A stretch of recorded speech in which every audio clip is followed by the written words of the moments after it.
सार अकेडमी के 500 हिंदी सीडीपी के 500 हिंदी सीडीपी के पीवाईक्यू सीरीज में आप सभी का स्वागत है। और ये वीडियो चौथा वीडियो है, यानी कि फोर्थ वीडियो है आपका। और इस वीडियो में फिर हम करेंगे 15 क्वेश्चन और हमारा टारगेट है 500 हिंदी सीडीपी के प्रीवियस ईयर क्वेश्चन को प्रैक्टिस करवाने का। तो हमें सपोर्ट कीजिए और वीडियो को शेयर करके, लाइक करके और दोस्तों के साथ जो है शेयर कीजिए और सब्सक्राइब करना मत भूलिए। स्टार्ट करते हैं आज का पहला सवाल। पहला सवाल कहता है कि घर की भाषा और विद्यालय में पढ़ाई जाने वाली भाषा सदैव समान होनी चाहिए, समान हो सकती है, सदैव अलग होती है या सदैव टकराहट से गुजरती है। तो देखिए, टकराहट से तो बिल्कुल नहीं गुजरेगी और सदैव समान होनी चाहिए ये भी जरूरी नहीं है, कभी कभी अलग भी हो सकती है और सदैव अलग भी नहीं हो सकती है। तो समान हो सकती है, ये आंसर सही है, तो बी आंसर सही हो जाएगा। ठीक है, प्राथमिक स्तर पर हिंदी भाषा शिक्षण के लिए सबसे अधिक महत्वपूर्ण है पाठ्य पुस्तक, उच्च स्तरीय तकनीकी यंत्र, वैकरणिक नियमों का स्मरण या भाषा प्रयोग के अवसर। तो इसमें से कौन आंसर सही होगा आप कमेंट सेक्शन में कमेंट करके बताइए, ए बी सी डी। तो चलिए सबसे पहले हम लोग आंसर को एनालाइज करते हैं, यानी कि आंसर को काटना स्टार्ट करते हैं। पाठ्य पुस्तक प्राथमिक स्तर पर आप पढ़ा रहे, प्राइमरी लेवल होता है 1 to 5, तो इसमें पाठ्य पुस्तक का कोई बड़ा इंपॉर्टेंस नहीं है, तो यहाँ पाठ्य पुस्तक काट दीजिए। वैकरणिक नियमों का स्मरण बिल्कुल नहीं, और बहुत हाई लेवल का लैंग्वेज टेक्निक भी यूज नहीं करना, तो बी भी गलत हो जाएगा। तो आंसर हो जाएगा डी इज राइट आंसर 107, यानी कि सेकंड क्वेश्चन का जो आंसर होगा वो हो जाएगा डी। चलिए नेक्स्ट क्वेश्चन।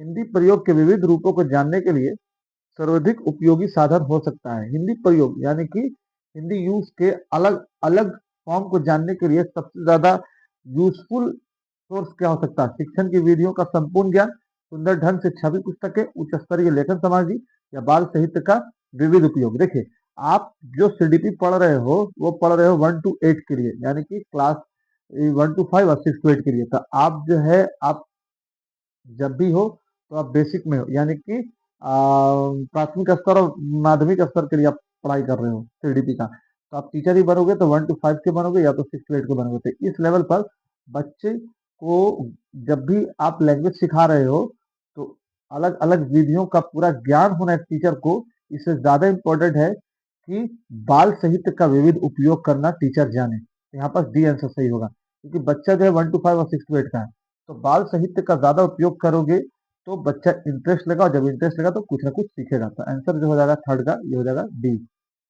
कक्षा 1 और 2 के बच्चों के लिए आप किस तरह की कहानी का चयन करेंगे जिसमें बहुत सारे पात्र हो, जिसमें दो ही पात्र हो, जिसमें शब्दों, वाक्यों और घटनाओं के वर्णन की शैली चित्रात्मक हो, या जो बहुत छोटी हो?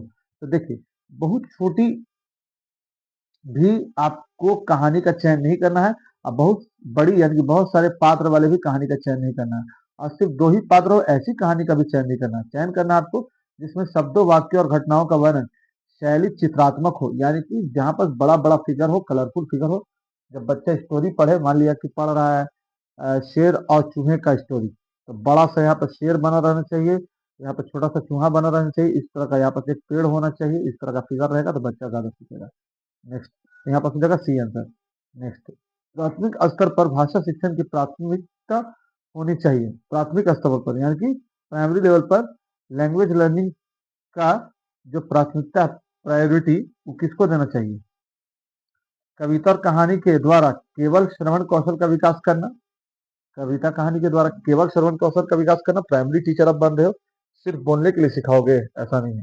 बच्चों की रचनात्मकता और मौलिकता को पोषित करना, बच्चों की चित्रांकन क्षमता का विकास करना, या केवल बोलकर पढ़ने की क्षमता का विकास करना। तो देखिए, प्राइमरी लेवल पर आप पढ़ रहे हो, पढ़ा रहे हो, ठीक है, और क्या पढ़ा रहे हो? भाषा। तो यहाँ पर जो होगा केवल, तो यहाँ काट दो, और यहाँ भी केवल, ये दोनों काट दो। अब बच्चों की रचनात्मकता और मौलिकता को पोषित करना या बच्चों की चित्रांकन क्षमता का विकास करना। तो देखिए, बच्चा लैंग्वेज जो सीखता है सबसे पहले चित्र के माध्यम से सीखता है, जबकि ये भी सही होता है, लेकिन चित्रांक प्राइमरी लेवल पर बात बोल दी है तो इसलिए चित्रांकन क्षमता का यहाँ सही आंसर सही हो जाएगा। पढ़ने का प्रारंभ कहानी से होना चाहिए, कविता से होना चाहिए। चलिए देखते हैं, अगर इसमें भी अगर चित्र वित्र आ जाएगा तो हम लोग जो है उसी को मान लेंगे कि वही सही है। अर्थपूर्ण सामग्री से होना चाहिए या वर्णमाला से होना चाहिए? यहाँ पर आंसर सही हो जाएगा अर्थपूर्ण सामग्री से, है ना। मीनिंगफुल मटेरियल होना चाहिए जब पढ़ने का स्टार्टिंग कर रहा बच्चा। तो भाषा के बारे में कौन सी कथन उचित है? भाषा एक नियमित व्यवस्था है, नियमबद्ध व्यवस्था, भाषा व्याकरण का अनुसरण करती है, भाषा और बोली में कभी कोई भी संबंध नहीं है। यह भाषा अनिवार्यता लिखित रूप से होती है। तो अनिवार्यता लिखित रूप से नहीं होती बल्कि मौखिक भी होती है, सांकेतिक भी होती है। ये गलत हो गया। बोली में कोई भी संबंध नहीं है, संबंध है। भाषा और बोली दोनों एक दूसरे से इंटरलॉक्ड है, इंटरकनेक्टेड है। भाषा व्याकरण का अनुसरण करती है, हाँ व्याकरण का अनुसरण तो करती है, लेकिन भाषा एक नियमबद्ध प्रक्रिया है। तो यहाँ पर ए सही हो जाएगा। नियमबद्ध कैसे? सुबोपल्ली, सुनना, बोलना, पढ़ना और लिखना, सुबोपल्ली से नियमबद्ध है। चलिए नेक्स्ट। प्राथमिक कक्षा में रोल प्ले भूमिका निर्वाह का उद्देश्य होना चाहिए। एक पद्धति के रूप में इसका उपयोग करना, विभिन्न संदर्भों में भाषा प्रयोग के अवसर प्रदान करना, बच्चों को अनुशासित करना या बच्चों को अभिनय सिखाना।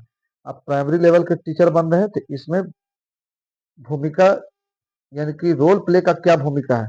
तो बच्चों को अनुशासित नहीं किया जा सकता है, क्योंकि जब रोल प्ले होगा तो बच्चा हल्ला और ज्यादा करेगा। ये नहीं है।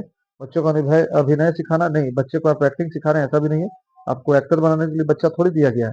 विभिन्न संदर्भों में भाषा प्रयोग का अवसर प्रदान करना। आप हिंदी से भी पढ़ रहे हो, अब भाषा प्रयोग का अवसर प्रदान करना सही आंसर हो जाएगा। चलिए, भाषा हमारे परिवेश में बिखरी मिलती है। यह कथन किस पर लागू नहीं होता है? अखबार पर, विज्ञापन पर, साइन बोर्ड पर या भाषा प्रयोगशाला पर? तो यहाँ पर सही आंसर हो जाएगा भाषा प्रयोगशाला पर। नेक्स्ट। कक्षा में कुछ बच्चे लिखते समय वर्तनी संबंधी त्रुटियां करते हैं। लिखते समय कुछ त्रुटि कर देते हैं। भाषा शिक्षक के रूप में आप क्या करेंगे? उन्हें सख्त निर्देश देंगे कि वे आगे से गलती ना करें, उनकी त्रुटियों पर बिल्कुल ध्यान नहीं देंगे, या उनसे शब्दों को 20 बार लिखने के लिए कहेंगे, या शब्दों का सही रूप लिखते हुए बच्चों को दोनों तरह के शब्दों का अवलोकन करके अंतर स्पष्ट करने के लिए कहेंगे? तो फर्स्ट यहाँ पर डी आंसर सही हो जाएगा। ठीक है, D answer is right answer. 10 question हो गया, 5 और बचा है। बच्चों की मौखिक भाषा का सतत आकलन करने का सबसे बेहतरीन तरीका कौन सा है? प्रश्नों के उत्तर पूछना, करना, विभिन्न संदर्भों में बातचीत, सुने हुए को दोहराने के लिए कहना, या शब्द पढ़वाना। बच्चों की मौखिक भाषा का सतत आकलन करना है, यानी कि ओरल लैंग्वेज का असेसमेंट करना है। सबसे सही तरीका कौन सा होगा? प्रश्नों के उत्तर पूछना, विभिन्न शब्दों में बातचीत।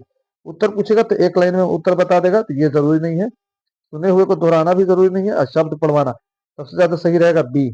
सबसे ज्यादा आकलन होगा, असेसमेंट होगा। तो विभिन्न संदर्भों में बातचीत।